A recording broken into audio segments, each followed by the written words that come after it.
いい感じの速度で進んでいます。プリミティアプレイヤーエールです。今回は高速三輪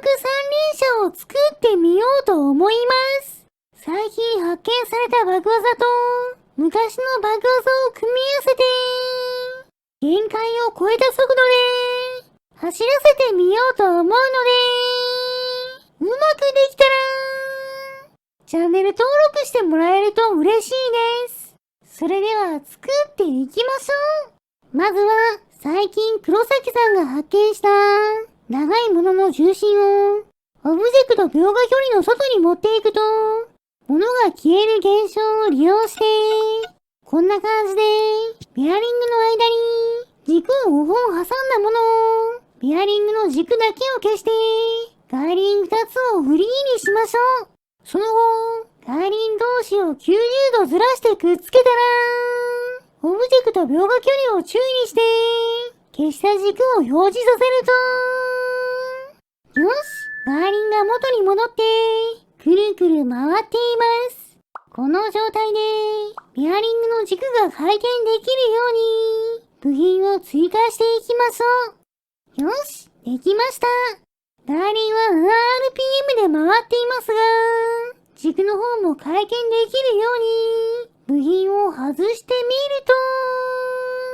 みると、外輪がピクピク動いて止まりました。この時、軸の回転数を見てみると、なんと 573rpm で回っています。そして外輪は 978rpm でした。これが昔、ルーさんによって発見されたバグ技、ベアリング動力ですが、この世界の最大回転数である 480rpm を余裕で超えています。物の付け外しをすると、さらに回転速度が上がって 1600rpm くらい出ていました。さらにこちらを地面から解放すると、ぴょんぴょん跳ねながらどこかに行ってしまいました。ベアリング動力は回転と同時に暴れる力も発生するので、こういう動きをしてしまいます。外輪と軸を接着すれば回転も暴れる力も止まるので、一旦止めてこれを動力とした三輪車を作っていきましょう。こんな感じで暴れる外輪に当たっても壊れにくい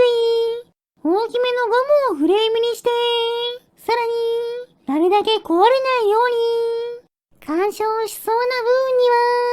部分にはベアリングの外輪と軸を使ってぶつからないようにしていきます。これが後輪の仕組みですね。このまま回して回転数を見ると不安定ですが最大 2000rpm くらい回っています。これはスピードが出そうですね。試しに動かしたまま手で持ってみると、なんとか暴れる動きに耐えているので乗り物としても使えそうです。後輪はこんな感じでベアリングの軸を8本ずつ組み合わせることで外輪のフレームと干渉しない壊れにくいタイヤにしました。ちなみに K が小さいのは回転数の速さを生かすためです。もし大きなタイヤにしてスピードが出すぎると軸が大きくずれて壊れてしまうからですね。そして私が乗る運転席はシンプルにプラスチックの板で四角い箱を作りました。それから前輪はベアリングとプラスチックをいい感じに組み合わせて横回転して方向を変えられるバイクのようなタイヤを作りました。最後にハンドルをつければ、よし、高速三輪車の完成です。とりあえず私が乗らない状態で動かしてみると、おっと、後ろに移動しています。ハンドルもぐるぐる回って安定していません。なのでハンドルにベアリングを追加して動かしてもバネの力で真ん中に戻るようにしました。ささらに回転方向は、物の付け外しで変わるので、もう一度ガーリンの固定を解除すると、よし、今度は前に進んでくれています。暴れる力のせいで、振動は激しいですが、後輪が高速回転しているおかげで、なかなかの速度が出ているみたいですね。早速私が乗ってみましょう。発進。いい感じに進んでますね。これだけ小さいタイヤでも、大きめのタイヤの乗り物と同じくらいの速度が出ているみたいです。でも、暴れる力の振動のせいで、前輪が地面になかなか接地しないので、方向転換は苦手ですね。そのまましばらく進んで、海に落ちてしまいました。海の中でもタイヤは回転しますが、沈むほど重くはないので、回転を自由に走ることはできないみたいです。それでも、これだけ小さいタイヤで、なかなかの速度で自由に移動できますし、電気も燃料も使わないエコなバグ技を動力としているので、乗り物としては、なかなか優秀なんじゃないでしょうか。そして、運転席をホルスターに固定することで、車体の振動を抑えながら、頭を向けた方向に、強引に方向転換できるので、さらに運転しやすくなりました。でも、前輪の隙間が足りないのか、前輪が勝手に壊れて、取れてしまうこともあります。ではここで、速度を測ってみましょう。走りながら、情報ウィンドウを見ていると、最大速度は、秒速11メートルくらいでした。時速だと、40キロくらいですね。以前作った電動バイク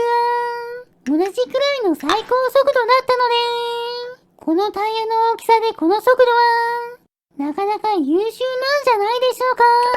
トルクもかなりあるようなので、急な上り坂も、タイヤの回転が落ちることなく、ぐんぐん進んでくれました。でもさすがに空回りすると、進んでくれませんね。ハンドルが取れても、ホルスターと後輪が繋がっているので、そのまま進むこともできます。カメラを固定してみると、よりスピード感がわかりやすくなります。小さなタイヤの三輪車なのに、いい感じの速度で進んでいます。バイクと違って、三輪で安定しているので、バランスを崩しにくいところも、いいところですね。ちなみに弱点は、好きなところで止まれないところと、発進するとき、2分の1の確率で、後ろに進んでしまうことですね。ベアリング動力は、物の付け外しのたびに、回転が変わったり、変わらなかったりするので、乗り物としては、結構致命的な弱点です。それでは、三輪車に乗るのは、十分楽しんだので、突進して攻撃できる、鉄の刃を追加して、こちらのザボキャラカルテットを狙って、突撃してみましょう。果たして全員倒すことはできるんでしょうか。いきますよー。おっと、後ろ向きに進んでしまいました。気を取り直してもう一度、突撃よし、3匹を吹き飛ばしました。でも、高いところにいる1匹を、なかなか倒すことができません。しょうがないので、一旦3匹倒した後、戻ってきて、ゆっくり刃物を近づけることで、よし、足を破壊して、倒すことができました。ちなみに私の視点だと、こんな感じです。後輪の固定を解除して、発進したら、しっかり狙って、よし、3匹破壊できました。それから U ターンして戻ってきて、最後の1匹は、手の力で引きずり落としましょう。よし、全員倒せましたね。それでは最後は、こちらの巨大スライムを狙って、高速三輪車で突撃してみましょう。果たして倒すことはできるんでしょうか。ダメージを与えられるように、刃物の代わりにガラスをつけたら、少し離れたところから突撃していきましょう。いっけー。威力不足ですね。そして弾き返されています。それからも何度か挑戦しましたが、遠くに弾き飛ばされることはあっても、一撃で倒しきることができませんでした。それでも、ガラスが当たる角度に気をつけながら狙ってみると、やったー !8959 ダメージ。巨大スライムを倒しました。ぶつかる方向がしっかり垂直になったので、最大のダメージボーナスが入ったみたいです。それでは、この勝利を祝して、スライムを燃やしてしまいましょう。今回は倒されずに、イエロースライムを止められましたが、ぶつかってしまいました。燃えるものを集めてきて、火をつけます。いい感じに燃えていますね。よし、スライムを食べ頃になったので、食べてしまいましょう。もちろん、今回頑張ってくれた高速三輪車さんにも、お裾分けしてあげます。はい、どうぞ。今回の動画はここまでです。面白かったと思ったら、チャンネル登録、高評価をしていただけると嬉しいです。リクエストなど、コメントもお待ちしていますね。それでは皆さん、まー